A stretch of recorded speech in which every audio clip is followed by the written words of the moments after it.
আমার মনে হয় তোর হোটেলটা ভালোই চলবে। কি যে বলো কাকা, এত দামি দামি মাছ আমি কোথায় পাবো? আমার নুন আনতে পান্তা ফুরায়, আমি এত টাকা পাবো কোথায়? কেন, ওই যে জেলেপাড়ার রমেশ আছে না, সে তো তোদের এদিকেই মাছ দিতে দিতে যায়। তুই এক কাজ কর, তুই ওর কাছ থেকে বাকিতে বড় বড় মাছ নিয়ে আয়, এরপর রান্না করে হোটেলে বিক্রি কর। মাছ বিক্রি করার পর তাকে মাছের দাম দিয়ে দিবি। এ তুমি ভালোই বলেছো কাকা। ঠিক আছে, রমেশের সাথে কথা বলবো। যদিও বাকিতে মাছ দিয়ে থাকে, তাহলে আমার ব্যবসাটা চালু হবে। আমি তোর জন্য সব সময় দোয়া করি, তুই সুখে শান্তিতে থাক, তোর হোটেলটা ভালোভাবে চলুক। ধন্যবাদ কাকা, তোমাদের মতো ভালো মানুষের জন্যই আমি টুকটাক চলতে পারি। তোমরা আছো বলেই কষ্টের মাঝেও একটু শান্তি পাই। এই যে আমাকে একটা দারুণ বুদ্ধি দিলে, এবার মন খারাপটাও কেটে গেল। তুই খুব ভালো মানুষ রে মা, দেখবি তোদের এই সমস্যা একদিন কেটে যাবে, তোরা অবশ্যই ঘুরে দাঁড়াবি।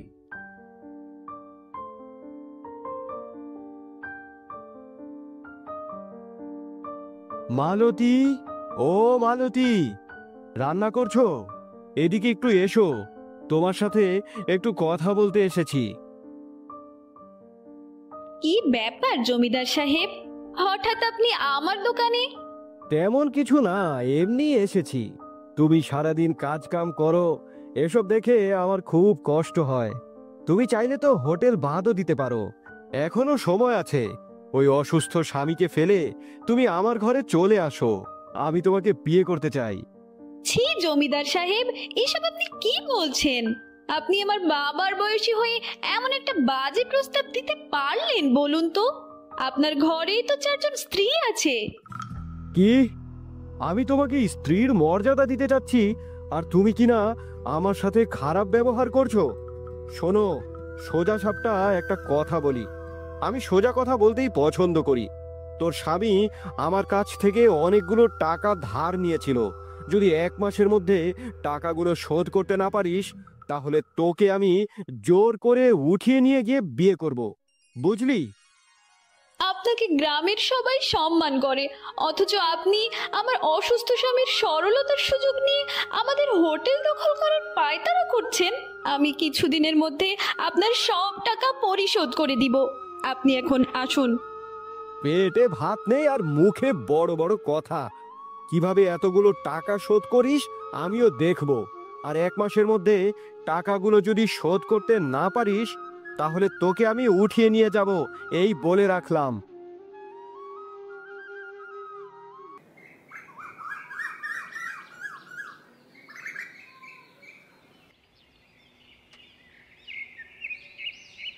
ভাবি, ও মালতী ভাবি, দেখো তোমার হোটেলের জন্য একদম টাটকা বড় বড় মাছ নিয়ে এসেছি, তাড়াতাড়ি এদিকে এসো। হেলা কাকা তোমার কাছে পাঠালো, তুমি নাকি বড় বড় মাছ নেবে। আজকে আবার আমাকে একটু তাড়াতাড়ি বাজারে যেতে হবে। রমেশ ভাই, মাছগুলো তো নড়াচড়া করছে। এইমাত্র নদী থেকে ধরে এনেছো, আমি খুব খুশি হয়েছি রমেশ ভাই। মালতী ভাবি, তোমার জন্য মাছ ধরতে আমার অনেক ভালোই লাগে, তোমাকে আমি নিজের বোনের মতোই মনে করি। তোমাকে একটা কথা বলার ছিল রমেশ। হোটেলটা আর চলছে না, তাই আজকে সকালবেলা হেলা কাকা একটা বুদ্ধি দিল, আমি যেন বড় বড় মাছ ভাজা বিক্রি করি। আরে বাহ, এ তো খুব ভালো কথা, তা শুরু করো। আমি তোমাকে না হয় প্রতিদিন বড় বড় মাছ এনে দেব। হ্যাঁ, তা তুমি এনে দিতে পারো ভাই, তবে বড় বড় মাছের তো অনেক দাম। এত টাকা আমি একসাথে তোমাকে দিতে পারবো না। আমি 1 সপ্তাহ 2 সপ্তাহ পর পর হোটেল থেকে যা আয় হবে, তখন আমি তোমাকে মাছগুলোর টাকা শোধ করব। আরে বাবা, ঠিক আছে, এসব নিয়ে তোমাকে আর ভাবতে হবে না। এবার যাও, মাছগুলোকে নিয়ে রান্না করো, যাও। তোমরা আমার পাশে আছো, তাই তো আমি আজকে এই হোটেলটা নিয়ে টিকে আছি। তোমার ভাইয়াটার অবস্থা একদম ভালো না, তার চিকিৎসার জন্য প্রচুর টাকা লাগছে। এদিকে আমাদের এই হোটেলটাকে হাতিয়ে নেওয়ার জন্য জমিদার অনেক টর্চার করছে। আমরা গ্রামবাসীরা সব সময় তোমার পাশে আছি। জমিদার তোমার কোনো ক্ষতি করতে পারবে না। তুমি মনোযোগ দিয়ে তোমার হোটেলের ব্যবসাটা চালিয়ে যাও। তোমার কি মনে হয় রমেশ, বড় মাছ আর ইলিশ ভাজা ভালো চলবে? সাধারণ মানুষেরা এসব খাবে তো? এসব নিয়ে আমি অনেক দুশ্চিন্তায় আছি গো। কি যে বলো ভাবি, তোমার হাতের রান্নার সেই স্বাদ, তোমার মতো রান্না এই গ্রামের কেউ করতে পারবে না। তুমি এত দুশ্চিন্তা করো না। কাল থেকেই তোমার হোটেলে বড় বড় মাছ আর ইলিশ ভাজা শুরু করে দাও। আচ্ছা ঠিক আছে, আগামীকাল তাহলে বড় বড় মাছ আর কয়েকটা ইলিশ নিয়ে এসো। আমি বড় বড় মাছ এবং ইলিশ ভাজা হোটেলে রাখবো। আচ্ছা ঠিক আছে ভাবি, তুমি আল্লাহর উপর ভরসা করে শুরু করে দাও। দেখবে তোমার হোটেল খুব ভালোভাবে চলছে। ব্যাপার, আজ তোমার এত দেরি হলো যে? আমি তো সেই সন্ধ্যা থেকে অপেক্ষা করছি। সারাদিন হোটেলে যা ঝামেলা গেল তোমাকে আর কি বলবো। সকালবেলা জমিদার এসেছিল, এসে আমাকে অনেক হুমকি দিল। সময় মতো যদি টাকা শোধ করতে না পারি তাহলে নাকি হোটেলটা ছিনিয়ে নিবে। আমি জানতাম এমন একটা কিছু ঘটবে, আর তাই তো সারাদিন দুশ্চিন্তায় ঘুমোতেও পারিনি। সারাদিন অপেক্ষা করেছি কখন তুমি হোটেল থেকে ফিরে আসবে। তুমি এত দুশ্চিন্তা করো না, আমি একটা ব্যবস্থা ঠিকই করব। আজকে হেলা কাকা এসেছিল, আমাকে দারুণ একটা বুদ্ধি দিল। ও তাই? হেলা কাকা খুব ভালো মানুষ। তা কি বুদ্ধি দিল তোমাকে?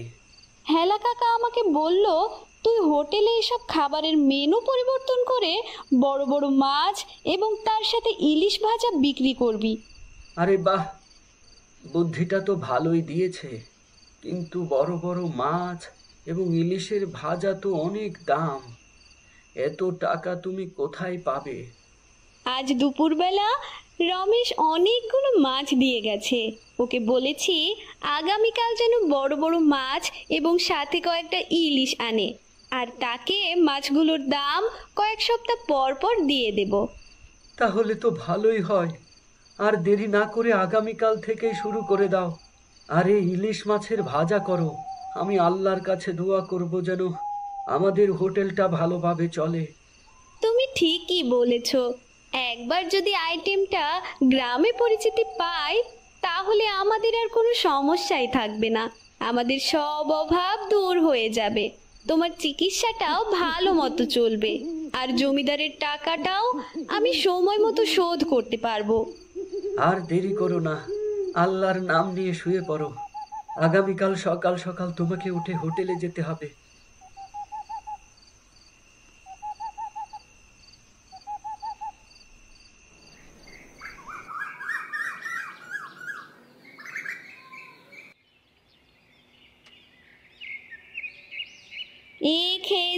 খেয়ে যান বড় বড় মাছ এবং সাথে ইলিশ ভাজা, তাড়াতাড়ি খেয়ে যান। আরে মালতী, আজকে তোমার হোটেলে ইলিশ মাছ রান্না হয়েছে নাকি? চারিদিকে ইলিশ মাছের গন্ধ করছে। হ্যাঁ ভাই, আজকে সকালবেলা বড় বড় মাছ এবং সাথে ইলিশ ভাজার আইটেম করেছি, আর খিচুড়ি রান্না করেছি। আসলে অনেক দিন ধরে এই হোটেলটা চলছিল না, তাই খাবারের কিছুটা পরিবর্তন নিয়ে এলাম। খুব ভালো করেছো মালতী। দেখবে তোমার খাবার হোটেল এখন খুব ভালো চলবে। তোমার হাতের রান্নার স্বাদ তো অতুলনীয়। আর দেরি করতে পারছি না, দাও দাও, গরম গরম ইলিশ ভাজা খেতে দাও দেখি। আচ্ছা আচ্ছা, আপনি একটু বসুন, আমি আপনার জন্য এখনই ইলিশ ভাজা নিয়ে আসছি।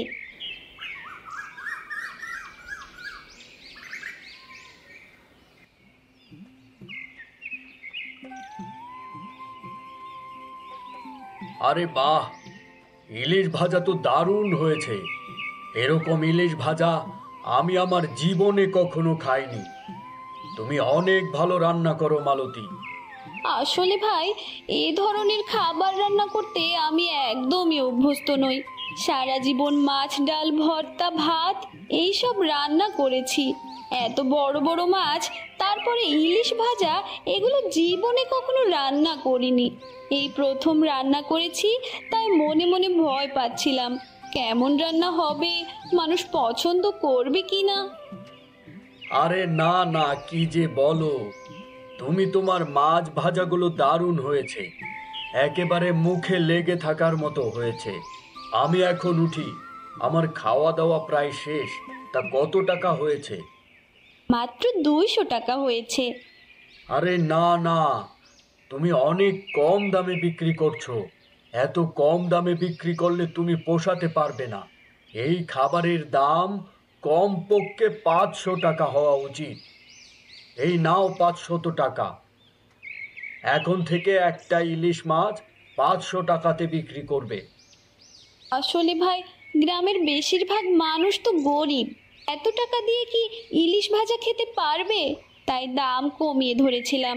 ঠিক আছে, আপনি যখন বলছেন, তখন ইলিশ ভাজার দাম আজকে থেকে 500 টাকায় নেব। আরে হ্যাঁ হ্যাঁ, তোমার পরিশ্রমের তো একটা দাম আছে নাকি? ঠিক আছে, তবে আমি যাই। তোমার জন্য অনেক দোয়া রইল। মাঝে মাঝে এসে তোমার হাতের এই ইলিশ মাছের ভাজা খেয়ে যাব।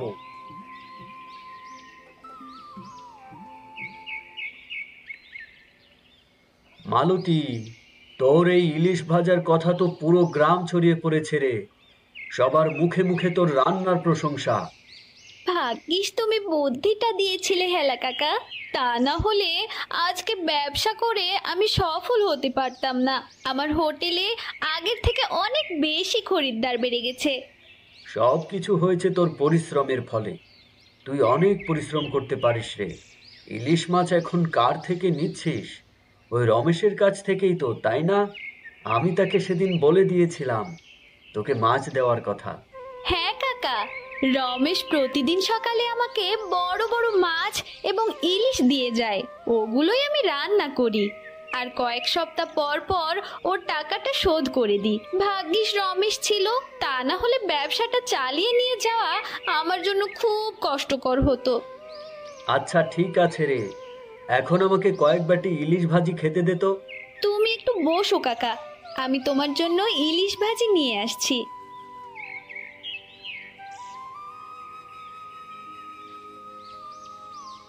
বাহ, এ তো অসাধারণ হচ্ছে। মনে হচ্ছে যেন অমৃত খাচ্ছি। অনেক স্বাদ হয়েছে রে মা। আল্লাহ তোর মঙ্গল করুক, তোর এই ব্যবসা আরো বড় করুক। শোনো হেলা কাকা, জমিদারের টাকাটাও আমি প্রায় গুছিয়ে ফেলেছি। আজ বিকালে টাকাটা দিতে যাব। এ তো খুশির সংবাদ রে মা। আমি জানি ওই হারামজাদা তোকে অনেক বিরক্ত করেছে।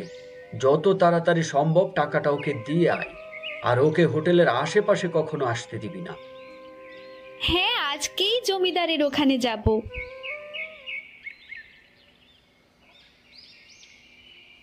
জমিদার মশাই, ও জমিদার মশাই, বাড়িতে আছেন?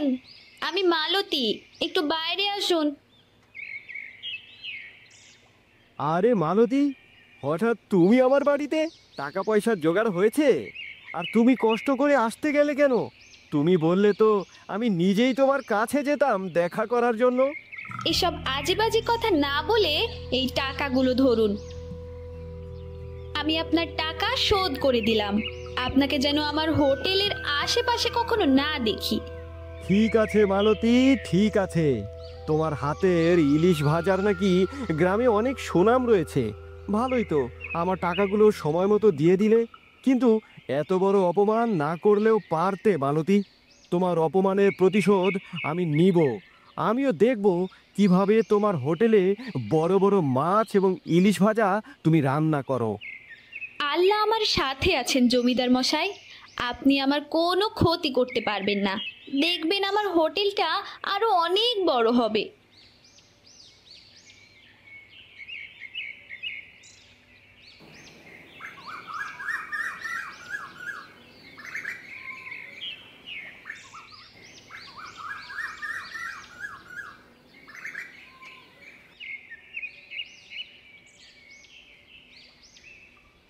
কি রে রমেশ, এই সাত সকালে মাছ নিয়ে কোথায় যাচ্ছিস?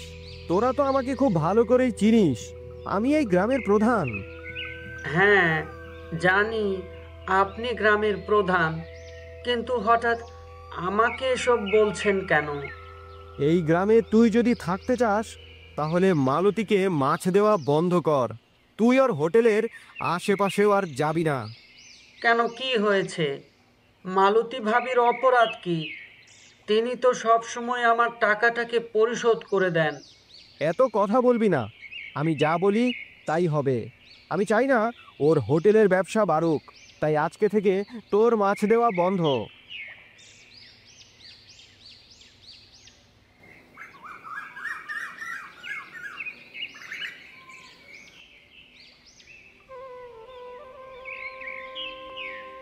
মালতী ভাবি, ও মালতী ভাবি, আমাকে ক্ষমা করো।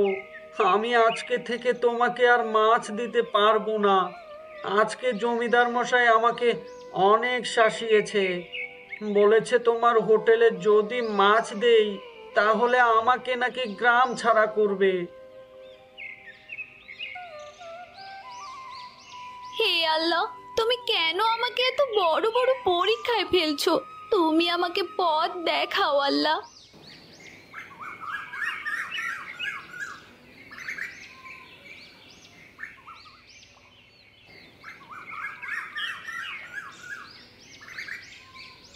হে আল্লাহ, এখন আমি কোথায় মাছ পাবো? রমেশ তো আমাকে মাছ দেওয়া বন্ধ করে দিল। কি ব্যাপার? কি হয়েছে তোর মা? এখানে মন খারাপ করে রান্না করছিস কেন?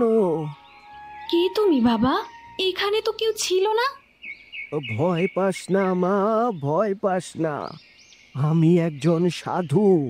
তোর কান্না দেখে এখানে আমি আসলাম। তুই এখানে কান্না করছিস কেন? আমাকে বল তো।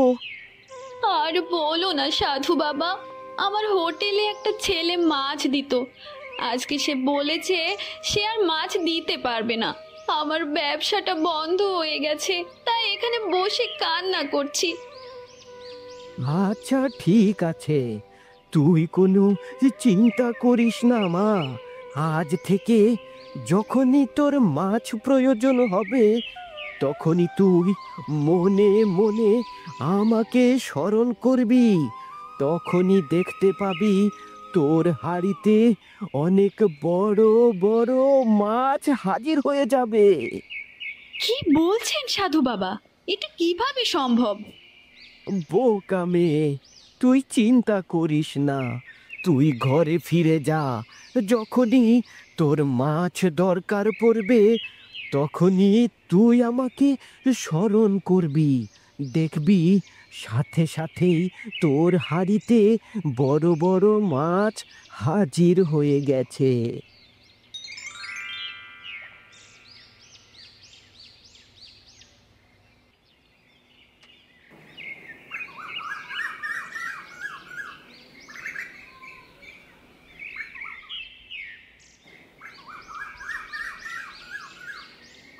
তুমি নাকি তুমি বিশাল বিশাল ইলিশ মাছ হাড়ি থেকে বের করছো, আমাকে খুলে বলো তো।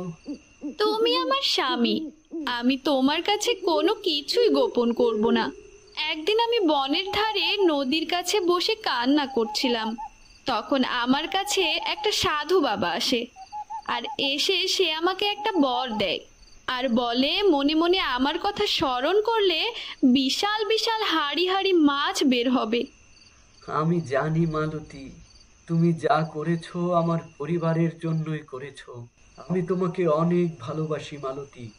আমি জানি তুমি কখনোই আমাকে অবিশ্বাস করবে না, আর তাই তো আমি তোমাকে অনেক অনেক ভালোবাসি।